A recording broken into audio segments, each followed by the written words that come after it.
Telugu Desam party అభ్యర్థిగా నా భార్య అయినటువంటి యశోదాదేవిని ప్రకటించడం తెలుగుదేశం పార్టీ. అందుకుగాను మొదటిగా మా అధినేత చంద్రబాబు నాయుడు గారికి, అదే రకంగా ప్రధాన కార్యదర్శి నారా లోకేష్ బాబు గారికి, పొలిట్ బ్యూరో సభ్యులకి మనస్ఫూర్తిగా ధన్యవాదాలు తెలుపుతున్నాను. ఈ యొక్క అభ్యర్థిత్వం అనేది కందికుంట ప్రసాద్ కానీ, కందికుంట ప్రసాద్ కుటుంబం కానీ గెలుపు కాదు, కదిరి నియోజకవర్గ తెలుగుదేశం పార్టీ కార్యకర్తల గెలుపు అని చెప్పేసి నేను బలంగా నమ్ముతున్నాను. రెండవ స్థాయిలో కదిరి నియోజకవర్గ ప్రజల ఆలోచనకు అనుగుణంగానే అభ్యర్థిత్వాన్ని ప్రకటించినారనే ఆలోచనతోనే మేము ఒళ్ళు దగ్గర పెట్టుకుని ఉంటామని చెప్పేసి కూడా తెలియజేస్తాను. ఎందుకు చెప్తున్నానంటే ఈ మాట, ఈ నియోజకవర్గంలో ఎప్పుడు కూడా ఈ రకమైనటువంటి రాజకీయ నేపథ్యం కానీ, రాజకీయ పరిస్థితులు కానీ, ఏ ఎన్నికల సందర్భంగా కూడా ఉత్పన్నం కానటువంటి పరిస్థితులు నియోజకవర్గ ప్రజలు కావచ్చు, రాజకీయ పార్టీలకు చెందినటువంటి నాయకులు కావచ్చు, రాజకీయ పార్టీలకు చెందినటువంటి కార్యకర్తలు కావచ్చు, పాత్రికేయ మిత్రులు కావచ్చు గుర్తించవచ్చు అని చెప్పేసి కూడా తెలియజెప్తాను. అటువైపు ఎన్నికల సందర్భంగా నాయకత్వాన్ని, ఒక అభ్యర్థిత్వాన్ని ఆ పార్టీ వైఎస్ఆర్సీపీ పార్టీ ప్రకటించడం జరిగింది. అదే రకంగా ప్రధాన ప్రతిపక్షంగా ప్రధాన పార్టీలు ఎన్నికల బరిలో ఉన్నటువంటి ప్రధాన పార్టీలో రెండో పార్టీగా తెలుగుదేశం పార్టీ అభ్యర్థిత్వాన్ని ప్రకటించడం జరిగింది. ఇది రెండు కులాల మధ్యనో, రెండు మతాల మధ్యనో, ఇద్దరు వ్యక్తుల మధ్యనో జరుగుతున్నటువంటి ఎన్నికైతే కాదని చెప్పేసి అందరికీ గుర్తిరగమని చెప్పేసి తెలియజెప్తాను. Telugu Desam party, Janasena, BJP party ఉమ్మడి అభ్యర్థిగా ఎన్నికలను ఎదుర్కోబోతున్నటువంటి కందికుంట యశోదాదేవి కావచ్చు, లేదంటే తెలుగుదేశం పార్టీ అభ్యర్థి కావచ్చు, అటువైపున వైఎస్ఆర్సీపీ పార్టీకి చెందినటువంటి అభ్యర్థి కావచ్చు, బేరీ చేసుకోవాల్సినటువంటి పరిస్థితులు ఈ రోజున ప్రజలకే ఉందని చెప్పేసి కూడా ఈ సందర్భంగా తెలియజేస్తాను. పాత్రికేయ మిత్రులకు కూడా ఇంతవరకు కూడా మమ్మల్ని ప్రోత్సహిస్తూ మాతో పాటు చేసినటువంటి రాజకీయ పోరాటంలో ప్రధాన భూమిక పోషిస్తూ అన్ని రకాలుగా మాకు అండదండలుగా ఉన్నందుకు వాళ్ళకు కూడా హృదయపూర్వకంగా కృతజ్ఞతాభివందనాలు తెలియజేస్తున్నాము. అంతే స్థాయిలో బాధ్యతగా వాస్తవాలు ప్రజలకు తెలియజెప్పే ప్రయత్నం చేయమని చెప్పేసి కూడా మిమ్మల్ని అందరినీ కూడా అభ్యర్థిస్తాం. విధానం, మేము వ్యవహరించేటువంటి విధానం, మా పార్టీ సిద్ధాంతం, మా అధినాయకుడు చంద్రబాబు నాయుడు గారి గుణగణాలు, అంతే స్థాయిలో మా నాయకత్వ పటిమ కావచ్చు, మా నాయకత్వం ప్రజల పట్ల చూపించేటువంటి చిత్తశుద్ధి కావచ్చు, వాళ్ళ జీవితాల పట్ల మాకున్నటువంటి నిబద్ధత కావచ్చు, బాధ్యత కావచ్చు, చూసి ఆలోచన చేసేసి నిర్ణయం తీసుకోమని చెప్పేసి ప్రజల్ని కోరుతున్నాం. అంతే స్థాయిలో తెలుగుదేశం పార్టీ కుటుంబ సభ్యులకు కూడా మీకు అందరికీ చెప్తున్నాం, ఎన్నికల శంఖారావం పూరించేసినాం. అందరూ కూడా నా చుట్టూ తిరిగే కంటే మీ ఊర్లలో, మీ ప్రాంతంలో పనిచేయమని చెప్పేసి అప్పీల్ చేస్తా ఉన్నాం. ఈ 45-50 రోజుల పాటు మీరు పెళ్లిల్లో, చావులో అని చెప్పేసి కాకుండా ఈ ప్రాంతంలో ఉన్నటువంటి ప్రతి మనిషి జీవితం పట్ల మనకు బాధ్యత ఉంది. ఆ బాధ్యత నిర్వర్తించాలంటే ఈ ఎన్నికల్లో మనం గెలిచి తీరాల్సినటువంటి అవసరం పట్ల, ఆవశ్యకత పట్ల అవగాహన పెంచుకొని ఆలోచన చేయమంటాను. ఇటువంటి కార్యక్రమాల్లో మీరు పాల్గొనండి, కానీ నాయకత్వాన్ని కావచ్చు ఎక్కువ టైం దాన్ని కేటాయించడానికో అనివార్యంగా మీరు పదే రావాలని చెప్పేసి మీరు పిలుపునిచ్చినా, రావాలని మాకు మనసులో ఉన్నా రాలేనటువంటి పరిస్థితులను కూడా మనస్ఫూర్తిగా అర్థం చేసుకోమని చెప్పేసి కూడా కోరుతా ఉన్నాను. ఎన్నికల శంకారంలో, ఎన్నికల సమరంలో ఎన్నికల యుద్ధం మాత్రమే మనము ఈ 45 రోజుల పాటు చేయాలా. తద్వారా ఈ ప్రాంత అభివృద్ధికి, తెలుగుదేశం పార్టీ గెలవాల్సినటువంటి పరిస్థితికి, మనం గెలవాల్సినటువంటి పరిస్థితికి మీరందరూ అంకిత భావంతో పనిచేయాలని చెప్పేసి కూడా పిలుపునిస్తూ, ఈరోజున మరొకసారి మాకు అవకాశం ఇచ్చి ఈ ఎన్నికల్లో పోటీ చేసేటువంటి అవకాశం కల్పించినటువంటి తెలుగుదేశం పార్టీ అధినేతకు, ప్రధాన కార్యదర్శి గారికి, పొలిట్ బ్యూరో మెంబర్లకి, అదే రకంగా ఈ స్థాయి వరకు మా నాయకత్వాన్ని నిలబెట్టినటువంటి తెలుగుదేశం పార్టీ కుటుంబ సభ్యులకు, ఈ ప్రాంతంలో ఉన్నటువంటి ప్రజలకు, పాత్రికేయ మిత్రులకు అందరికీ కూడా పేరున ధన్యవాదాలు తెలుపుతున్నాను. ఏ నమ్మకం అయితే మా మీద ఉంచినారో ఆ నమ్మకాన్ని బొమ్మ చేయకుండా ఖచ్చితంగా ఎన్నికల్లో గెలిచి ఈ ప్రాంత అభివృద్ధికి, అదే రకంగా ఈ ప్రాంత వాసుల జీవితాల్లో మార్పు తెచ్చేకి మేము కట్టుబడి ఉన్నామని చెప్పేసి మరొకసారి మీ అందరికీ కూడా తెలియజేసుకుంటూ ఆలోచించి వ్యవహరించమని చెప్పేసి నాయకులకి, కార్యకర్తలకు కోరుతా ఉన్నాను. మీ పార్టీలో జెండా మోయకుండా ఏదో అవసరాల కోసం, అవకాశాల కోసం మీ మీద బలవంతంగా రుద్దబడినటువంటి నాయకత్వం పట్ల కూడా వైఎస్ఆర్సీపీ పార్టీ కార్యకర్తలు కూడా ఆలోచన చేసుకోండి, పునరాలోచన చేసుకోండి. ఈ రాష్ట్ర అభివృద్ధి కోసం చంద్రబాబు నాయుడు గారి నాయకత్వాన్ని, తెలుగుదేశం పార్టీ గెలవాల్సినటువంటి అవసరాన్ని, అదే స్థాయిలో కదిరిలో మా నాయకత్వం ఉండాల్సినటువంటి అవసరాన్ని ఆవశ్యకతని గుర్తెరిగి మాతో పాటు కలిసి రమ్మని చెప్పేసి కూడా పిలుపునిస్తాము. చేసినటువంటి వాళ్ళు మంచి చెడు అర్థం చేసుకోగలిగినటువంటి వాళ్ళే ఈరోజు నన్ను నమ్మేటువంటి పరిస్థితి కూడా మీకు లేరు. ఇవాళ రేపో ఇవాళే నోటిఫికేషన్ వస్తుందని చెప్పేసి చెప్తాము. మళ్ళీ ఇటువంటి మాట కూడా మేము మాట్లాడలేకపోవచ్చు. వచ్చే రోజులు సాయంత్రం నోటిఫికేషన్ వచ్చిన తర్వాత అందుకే అప్పీల్ చేస్తూ ఉన్నాం. విజ్ఞతతో ఆలోచన చేయండి, మనసుతో ఆలోచన చేయండి. ఒక ట్రాక్ రికార్డ్ ఎస్టాబ్లిష్ అయిన తర్వాత, అంటే ట్రాక్ రికార్డ్ అంటే 20 సంవత్సరాల సుదీర్ఘ కాలం పాటు మేము వ్యవహరించినటువంటి తీరు కావచ్చు, ఈ ప్రాంతం పట్ల మేము చూపించినటువంటి బాధ్యతాయుతంగా నడిచినటువంటి పరిస్థితులు కావచ్చు, ఈ ప్రాంతంలో ఉన్నటువంటి అన్ని కులాల మతాల వర్గాల వారి పట్ల మేము చూపించుకున్నటువంటి నిబద్ధత కావచ్చు, వాళ్ళ కష్టాల్లో మేము తోడుండేటువంటి తీరుతెన్నులు కావచ్చు, మీరందరూ ఆలోచన చేసుకోమని చెప్పేసి మిమ్మల్ని అందరూ కూడా కోరుతూ ఉన్నారు. అందుకు అనుగుణంగానే భవిష్యత్తులో కూడా ఆలోచన చేయండి. 20 సంవత్సరాల కాలం పాటు ఏదో ఎన్నికల కోసమో ఎన్నికల సమయంలోనూ నటించాలా, లేదు మాటలు మాట్లాడాలనే ఆలోచనతో ఎప్పుడు చేయాల. రిపీటెడ్గా అవసరం వచ్చినప్పుడల్లా, అవకాశం వచ్చినప్పుడల్లా మేము ప్రవర్తించినటువంటి తీరు మీరు గమనించినారు. భవిష్యత్తులో ఇంకా బాధ్యతగా, మరింత మెరుగ్గా ఈ ప్రాంతంలో అందరూ కూడా సంతోషంగా బతకాలనే ఆలోచనతో ఉన్నటువంటి వ్యక్తులుగా వ్యవహరిస్తామని చెప్పేసి కూడా ఈ సందర్భంగా మీ అందరికీ కూడా తెలియజెప్తా ఉన్నాను. అంతేకాకుండా ఈ ప్రాంతానికి 20 సంవత్సరాల పాటు మమ్మల్ని గౌరవించినారు, మమ్మల్ని నమ్మినారు, మమ్మల్ని చేయి పట్టుకుని నడిపించినారు. మా కష్టాల్లో కూడా తోడున్నటువంటి తెలుగుదేశం పార్టీ కుటుంబ సభ్యులు ఉన్నారు. అదే రకంగా తటస్థంగా ఉన్నటువంటి ఈ నియోజకవర్గ ప్రజలు ఉన్నారు. మాతో పాటు నడిచినటువంటి ప్రతి ఒక్కరు కూడా ఉన్నారు. వాళ్ళందరికీ కూడా ఒకటే చెప్తున్నాను, 20 సంవత్సరాల కాలం నిలబెట్టినటువంటి రుణాన్ని తీర్చుకునేటువంటి అవకాశం మాకు ఈ సందర్భంగా మాకు ఉంది. అందుకే ఎన్నికల్లో పోటీ చేస్తున్నాం. ఈ ప్రాంతాభివృద్ధికి పూర్తి స్థాయిలో, ఈ ప్రాంత సమగ్రాభివృద్ధికి కావచ్చు, ఈ ప్రాంతంలో ఉన్నటువంటి వ్యక్తుల కష్టాలు తీర్చాలనే ఆలోచనతోనే రాజకీయాలు చేస్తున్నాం. కానీ ఎండ తీసుకోవాలా, ఆస్తులు కూడా పెట్టుకోవాలనే ఆలోచనతో మేము రాజకీయాల్లోకి రాలా. 20 సంవత్సరాలు మమ్మల్ని గమనిస్తే కూడా మీకు అర్థమవుతుంది. మా నోటితో చెప్పే కంటే మా జీవన శైలి కావచ్చు, మేము వ్యవహరించేటువంటి తీరు కావచ్చు, మీకు అర్థమవుతూనే ఉంటుంది. మేము సంపాదించింది ఎంత, మేము కూడబెట్టింది ఎంత, అసలు ప్రజల కోసం పని చేస్తున్నామా, లేదు మా కుటుంబం కోసం పని చేస్తున్నామా అనే ఆలోచన కూడా మీరు గమనించుకోమని చెప్పేసి కోరుతాం. ఎక్కడ కూడా స్వార్థ చింతన లేకుండా బతుకుతా ఉన్నాం. భవిష్యత్తులో కూడా అంతే స్థాయిలో బతుకుతాము, అంతే స్థాయిలో ఆలోచనతోనే ప్రజల పట్ల వ్యవహరిస్తామని చెప్పేసి కూడా ఈ సందర్భంగా తెలియజేస్తాను. కాబట్టి కదిరి నియోజకవర్గానికి ఈ ఎన్నిక అనేది విలక్షణమైనటువంటి ఎన్నిక, ప్రత్యేకమైన పరిస్థితుల్లో జరుగుతున్నటువంటి ఎన్నిక. కాబట్టి ఏదైతే మేము ప్రజల్లో తిరిగినప్పుడు కూడా పదే చెప్తాను, మూడోసారి చెప్తున్నాను ఇదే ప్రెస్ మీట్లో, ప్రజల్ని గమనిస్తా ఉన్నాం. వాళ్ళలో మార్పు ఉంది. ప్రత్యేకించి ముస్లిం సోదరులు ఒక బాధ్యతగా ఆలోచన చేసేటువంటి ఆలోచన విధానం స్పష్టంగా మాకు కనపడుతుంది. అందుకే చెప్తున్నా, మిగతా వాళ్ళు కూడా తటస్థంగా ఉన్నటువంటి వాళ్ళు కూడా ఆలోచన చేయండి. ఆలోచిస్తున్నటువంటి వ్యక్తులు 10 మందికి తెలియజెప్పండి. తెలుగుదేశం పార్టీ కుటుంబ సభ్యులు కూడా, తెలుగుదేశం పార్టీలో ఉన్నటువంటి ముస్లిం సోదరిమణులు కూడా మీరు కూడా ఆలోచన చేసి 10 మందికి తెలియజెప్పే ప్రయత్నం చెప్పండి. ఎన్నిక అనేది ఒక కులానికో మతానికి సంబంధించింది కాదు, మనుషులకు సంబంధించింది, మనసుకు సంబంధించింది, ఈ ప్రాంతానికి సంబంధించింది, ఈ ప్రాంత అభివృద్ధికి సంబంధించింది, మన జీవితాలకు సంబంధించింది. మన జీవితాల్లో మార్పు తీసుకొచ్చేటువంటి ప్రక్రియలో భాగంగా ఉండేటువంటి పరిస్థితుల్లోకి మనల్ని తీసుకుపోతుందనేది బలంగా నమ్మండి. అదే ప్రచారం చేయమని చెప్పేసి కూడా కోరుతా ఉన్నాను. ఎప్పుడు కూడా నిర్మాణాత్మకంగా వ్యవహరించేటువంటి వ్యక్తిత్వం ఉన్నటువంటి అభ్యర్థులుగానే మేము ఉన్నాం. ఇంతవరకు ఎవరు పక్కనోడిని వాడు తక్కువ, వాడిది అని చెప్పేసి గోగల్స్ క్యాంపెయిన్ చేసి మేము రాజకీయాలు చేయాల, లేదంటే అభ్యర్థిని తప్పుపడుతూ మేము రాజకీయాలు చేయాల.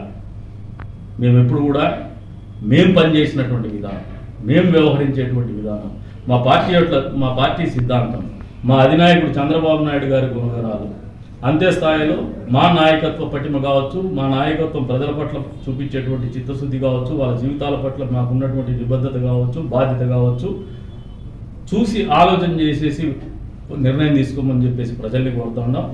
అంతే స్థాయిలో తెలుగుదేశం పార్టీ కుటుంబ సభ్యులకు కూడా మీకు అందరికీ చెప్తా ఉన్నాం, ఎన్నికల శంకారావం పూరించేసినాం. అందరూ కూడా నా చుట్టూ తిరిగే కంటే మీ ఊర్లలో, మీ ప్రాంతంలో పనిచేయమని చెప్పేసి అప్పీల్ చేస్తా ఉన్నాం. ఈ 45-50 రోజుల పాటు మీరు పెళ్లిల్లో మా అభ్యర్థిత్వమే ఒక ఉదాహరణ అని చెప్పేసి కూడా ఈ సందర్భంగా ప్రజలకు కూడా తెలియజెప్తాం.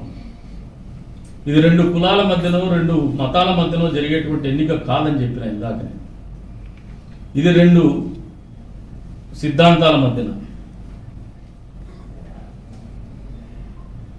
2 భిన్నమైనటువంటి అభ్యర్థిత్వాల మధ్యన రెండు భిన్నమైనటువంటి రాష్ట్ర స్థాయి నాయకత్వాల మధ్యన జరగబోయేటువంటి ఎన్నిక అని చెప్పేసి గుర్తెరగమని చెప్పేసి కూడా ఈ సందర్భంగా పాత్రికేయ మిత్రులకు అదేవిధంగా ప్రజలకు కార్యకర్తలకు కూడా తెలియజెప్తాను. ప్రత్యేకంగా వైఎస్ఆర్సీపీ పార్టీ కార్యకర్తలు కూడా తెలియజెప్తాను. అవసరాల కోసం, అవకాశాల కోసం ఏమాత్రం సిద్ధాంతం కావచ్చు, ఈ ప్రాంత అభివృద్ధి పట్ల కావచ్చు, ఈ ప్రాంతంలో ఉన్నటువంటి సమస్యల పట్ల కావచ్చు, ఈ ప్రాంతంలో ప్రజలు పడుతున్నటువంటి కష్టాల పట్ల కావచ్చు, ఏమాత్రం ఆలోచన లేనటువంటి అభ్యర్థిత్వం ఒకవైపు ఉంటే నిరంతరం మీ కష్టాల్లో, మీ మంచి చెడుల్లో, మీ బాగోగుల్లో, మీ సుఖంలో కావచ్చు, మీ సంతోషంలో కావచ్చు, మీ ఊళ్ళో జరిగే పండుగలో కావచ్చు, ఈ ఊళ్ళో జరిగే రథోత్సవంలో కావచ్చు, వినాయక నిమజ్జనంలో కావచ్చు, అదే రకంగా ముస్లిం సోదరిమణుల కష్టాల్లో కావచ్చు, కులాలకు మతాలకు అతీతంగా మీతో పాటు నడిచినటువంటి నాయకత్వం ఒకవైపు ఉందనేది మీరు గుర్తెరకమని చెప్పేసి కూడా ఈ సందర్భంగా తెలియజేస్తా ఉన్నాం. మేము కూడా ప్రజల్లో తిరుగుతున్నాం, ప్రజల ఆలోచన విధానాన్ని గమనిస్తాను, వాళ్ళ సరళి కూడా గమనిస్తాను. ఈరోజున మళ్ళీ కుట్రపూరితమైనటువంటి ఆలోచనలతో ఎప్పుడు కూడా ఎన్నికలు వస్తే ప్రసాద్ని తప్పుగా చూపిస్తూ, ప్రసాద్ని ఒక దోచిగా చూపిస్తూ, ప్రసాద్ని ఒక భిన్నమైనటువంటి వ్యక్తిత్వంతో చూపిస్తూ వాళ్ళ అవసరాల కోసం, అవకాశాల కోసం మాట్లాడినటువంటి పార్టీలు కానీ అభ్యర్థిత్వాలు కావచ్చు, by flu or by inevitable conditions, అంటే ఏదో నేను చేసినటువంటి పొరపాటు వల్ల ఒక ఎన్నిక గెలిచుండొచ్చు, లేదంటే మేము ఎలక్షన్లు సరిగ్గా చేసుకోలేనటువంటి పరిస్థితులకి అనివార్యమైన పరిస్థితుల్లో ఒకసారి వాళ్ళు గెలిచుండొచ్చు. కానీ ప్రజలు విధులు అంతిమంగా ఈసారి మేము ప్రజల్లో తిరుగుతున్నప్పుడు గమనిస్తున్నటువంటి అంశం ఏమంటే, బలంగా ఈ ప్రాంత అభివృద్ధిని కావచ్చు, నిబద్ధత కలిగినటువంటి నాయకత్వాన్ని కావచ్చు, నిబద్ధత కలిగినటువంటి వ్యక్తిత్వం ఉన్నటువంటి వ్యక్తుల్ని కావచ్చు, అదే రకంగా సమాజం పట్ల బాధ్యతాయుక్తంగా ఆలోచన చేయగలిగినటువంటి పార్టీలు కావచ్చు నమ్ముతున్నాయని చెప్పే సందర్భంగా తెలియజేస్తా ఉన్నాం. ఆ పార్టీలు ఏమంటే తెలుగుదేశం పార్టీ, జనసేన, బీజేపీ పార్టీలు ఉమ్మడిగా పోటీ చేయడం అనేది ఈ రాష్ట్ర భవిష్యత్తు కోసం చేస్తున్నాయని చెప్పేసి ఖచ్చితంగా ప్రజలు ఆలోచనలో ఉన్నారని చెప్పేసి మేము నమ్ముతా ఉన్నాము. ఆలోచించమని చెప్పేసి కూడా కోరుతా ఉన్నాం. అంతే స్థాయిలో స్థానికంగా ఉన్నటువంటి రాజకీయ నేపథ్యంలో తెలుగుదేశం, జనసేన, బీజేపీ పార్టీ ఉమ్మడి అభ్యర్థిగా పోటీ చేస్తున్నటువంటి మాకు మీ అందరి మద్దతు మనస్ఫూర్తిగా ఇవ్వమని చెప్పేసి కూడా కోరుతా ఉన్నాం. ఈరోజున ముస్లిం కమ్యూనిటీని కూడా అప్పీల్ చేస్తాను, అపోహలు పెట్టుకోవద్దండి. 20 సంవత్సరాల కాలం పాటు ఒక మనిషి మీతో నటించలేడు. 20 సంవత్సరాల కాలం పాటు మీతో బతికినటువంటి వ్యక్తిగా చెప్తా ఉన్నాను.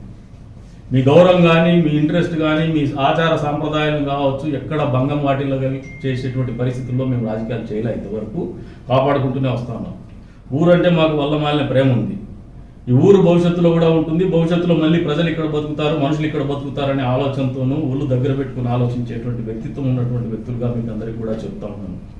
ఇప్పటికే నాకు అర్థమవుతున్నది ఏమంటే, ఒకసారి నమ్మితే, ప్రేమతో ఒక మనిషిని గమనిస్తే పోగొట్టుకున్నటువంటి ముస్లిం సమాజానికి నేను అప్పీల్ చేస్తా ఉన్నా. విషయాన్ని నింపేటువంటి కార్యక్రమాలు చేస్తున్నారు, అవన్నీ కూడా వర్కౌట్ కావడం లేదు. మీరు కూడా తెలివైనటువంటి వాళ్ళే, నాగరికత బాగా తెలిసినటువంటి వాళ్ళు, మంచి చెడు అర్థం చేసుకోగలిగినటువంటి వాళ్ళే. ఈరోజు నన్ను నమ్మేటువంటి పరిస్థితి కూడా మీకు లేదు. ఇవాళ రేపో ఇవాళే నోటిఫికేషన్ వస్తుందని చెప్పేసి చెప్తాము. మళ్ళీ ఇటువంటి మాట కూడా మేము మాట్లాడలేకపోవచ్చు. వచ్చే రోజులు సాయంత్రం నోటిఫికేషన్ వచ్చిన తర్వాత అందుకే అప్పీల్ చేస్తూ ఉన్నాం. విజ్ఞతతో ఆలోచన చేయండి, మనసుతో ఆలోచన చేయండి. ఒక ట్రాక్ రికార్డ్ ఎస్టాబ్లిష్ అయిన తర్వాత, అంటే ట్రాక్ రికార్డ్ అంటే 20 సంవత్సరాల సుదీర్ఘ కాలం పాటు మేము వ్యవహరించినటువంటి తీరు కావచ్చు, ఈ ప్రాంతం పట్ల మేము చూపించినటువంటి బాధ్యతాయుతంగా నడిచినటువంటి పరిస్థితి. ఒక విలక్షణమైనటువంటి ఎన్నిక కదిరి నియోజకవర్గం సంబంధించిన వరకు అని చెప్పేసి కూడా ఇందాక చెప్పినారు. ఎందుకు విలక్షణమైందంటే, ఎప్పుడు కూడా కులాల సమరం, మతాల సమరం, కులాల నేపథ్యంలో లేదంటే కొత్త అభ్యర్థిత్వం కావచ్చు, ఎప్పుడు కూడా మాకు ఆపోజిట్గా నిలబడినటువంటి ప్రతిపక్ష పార్టీ గెలిచినటువంటి పరిస్థితులు రెండు ఎన్నికల నేపథ్యంలో కూడా ప్రజలందరికీ కూడా వాస్తవాలు తెలియజెప్తూనే వస్తాను. మళ్ళీ ఒకసారి గుర్తు చేస్తాము మీకందరికీ. ఒక ఎన్నికల్లో నేను అజాగ్రత్తగా, అప్రమత్తంగా లేకపోవడము, బాధ్యతారాహిత్యంగా వ్యవహరించడం వల్లనే ఆ ఎన్నికల్లో వైఎస్ఆర్సీపీ పార్టీకి చెందినటువంటి అభ్యర్థి ఒక 700-800 ఓట్లతో గెలవడం జరిగింది. ఆ రోజున ప్రజలు ఖచ్చితంగా మమ్మల్ని గెలిపించాలనున్నా, ఎందుకనో మరి టెక్నికల్గా నా వరకు నేను అభ్యర్థిగా సరిగ్గా నేను పనిచేయలేకపోయినా అనే భావన ఉంది. ఎన్నికల సమయంలో ఎమ్మెల్యేగా పనిచేసిన అనే గౌరవం ఉంది, ప్రజల్లో నమ్మకం ఉంది, పాజిటివ్ ఓటు ఉంది. కానీ కన్వర్ట్ చేయడంలో నేనే ఫెయిల్యూర్. మళ్ళీ జరిగినటువంటి ఎన్నికల్లో మాకు సమర్థవంతమైనటువంటి మెకానిజం లేకపోవడం, రాజకీయంగా వచ్చినటువంటి పరిస్థితుల రీత్యా కమిటీలు లేకపోవడము, మండల కమిటీలు లేకపోవడము, బూత్ కమిటీలు లేకపోవడము, ఎన్నికలు నిర్వహించుకోవడంలో మాకున్నటువంటి మెకానిజం పూర్తి స్థాయిలో లేకపోవడం అనేది మాకు గొడ్డలి పెట్టుగా తయారైంది. వీటన్నిటిని అధిగమిస్తూ గడిచిన 4 సంవత్సరాల 8 నెలలు 9 నెలలు కావస్తోంది. ఈ 4 సంవత్సరాల 9 నెలల కాలంలో ప్రతిపక్ష పార్టీగా మా వంతు బాధ్యత సక్రమంగా నిర్వహించినామని చెప్పేసి కూడా ఈ సందర్భంగా మనస్ఫూర్తిగా ప్రజలందరినీ కూడా ఆలోచించమని చెప్పేసి కోరుతూ ఉంటారు.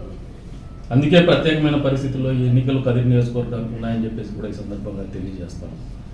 20 ఏళ్ల పాటు సుదీర్ఘంగా మీతో పాటు బతుకుతూ, మీలో ఒకటిగా బతుకుతూ 20 సంవత్సరాల కాలంలో ప్రతి ఎన్నికల సమయంలో కూడా అనేక రకమైనటువంటి విమర్శలను ఎదుర్కొంటూ అవాస్తవాలు చెప్తా ఉంటే కూడా ప్రజలు నమ్మినారో నమ్మలేదో తెలియదు. కానీ ఈ 20 ఏళ్ల సుదీర్ఘమైనటువంటి ప్రయాణం తర్వాత మా వరకు మా వ్యక్తిత్వం గురించి కావచ్చు, మా ఆలోచన విధానాన్ని గురించి కావచ్చు, మా కుటుంబ నేపథ్యం కావచ్చు, మా కుటుంబము ప్రజల పట్ల కావచ్చు, ఈ ప్రాంతం పట్ల కావచ్చు, ఈ నియోజకవర్గం పట్ల కావచ్చు, వ్యవహరించినటువంటి తీరుతెన్నులు కావచ్చు, పూర్తి స్థాయిలో గడిచిన 4 సంవత్సరాల 9 నెలల కాలంలో మనస్ఫూర్తిగా అర్థం చేసుకున్నారని చెప్పేసి బలంగా నేను నమ్ముతా ఉన్నాను. ఎందుకంటే మా దగ్గర అధికారం లేదు, మా దగ్గర పదవి లేదు, అసలు భవిష్యత్తు ఏం జరుగుతుందో తెలియనటువంటి పరిస్థితుల్లో మీతో పాటు మీలో ఒకటిగా బతికినాం. అంటే ఏమాత్రం స్వార్థం లేకుండా నిస్వార్థంగా మా బాధ్యత కింద ఈ ఊరి ప్రజలు మా మీద పెట్టుకున్నటువంటి నమ్మకం కావచ్చు, తెలుగుదేశం పార్టీ కార్యకర్తలు, కుటుంబ సభ్యులు మా నాయకత్వం పట్ల ఉన్నటువంటి నమ్మకం కావచ్చు, వాళ్ళు మమ్మల్ని నిలబెట్టుకోవాలనే ఆలోచన వాళ్ళు చూపించినటువంటి ప్రేమాభిమానాలు కావచ్చు, అంకిత భావం కావచ్చు, మమ్మల్ని మరింత బాధ్యతగా పనిచేయాలనే ఆలోచనలు నెట్టేసినటువంటి పరిస్థితుల్లో వాళ్ళ అభిష్టాలకు అనుగుణంగానే, వాళ్ళకి ఆలోచనలకు అనుగుణంగానే పనిచేసినామని చెప్పేసి ఒక తృప్తి అయితే నాలో ఉంది. అందుకు అనుగుణంగానే ఈ రోజున తెలుగుదేశం పార్టీ కూడా మాకున్నటువంటి ఇబ్బందుల్లో కావచ్చు, ఈ నియోజకవర్గంలో ప్రత్యేకమైన పరిస్థితులు కావచ్చు ఆలోచన చేసుకుని అభ్యర్థిత్వాన్ని ఖరారు చేసిందని చెప్పేసి కూడా ఈ సందర్భంగా నేను నమ్ముతా ఉన్నాను. మా పార్టీ నాయకులకు కావచ్చు, కార్యకర్తలకు కావచ్చు గడిచిన కొన్ని సంవత్సరాలుగా పదే చెప్తూ వస్తున్నాను. టికెట్ల గురించి, ఎన్నికల్లో టికెట్ల గురించి నేను ఎప్పుడు పార్టీని అడగలేదు, అడగబోనని కూడా. సమర్థవంతమైన నాయకత్వం, నిబద్ధత కలిగినటువంటి నాయకత్వం, ప్రజల నమ్మకాన్ని చూరగలిగినటువంటి నాయకత్వం ఉన్నప్పుడు ఖచ్చితంగా పార్టీలు గౌరవిస్తాయనడానికి మా అభ్యర్థిత్వమే ఒక ఉదాహరణ అని చెప్పేసి కూడా ఈ సందర్భంగా ప్రజలకు కూడా తెలియజెప్తాం. ఇది 2 కులాల మధ్యలో, 2 మతాల మధ్యలో జరిగేటువంటి ఎన్నిక కాదని చెప్పిన ఇందాకనే. ఇది 2 సిద్ధాంతాల మధ్యన, 2 భిన్నమైనటువంటి అభ్యర్థిత్వాల మధ్యన,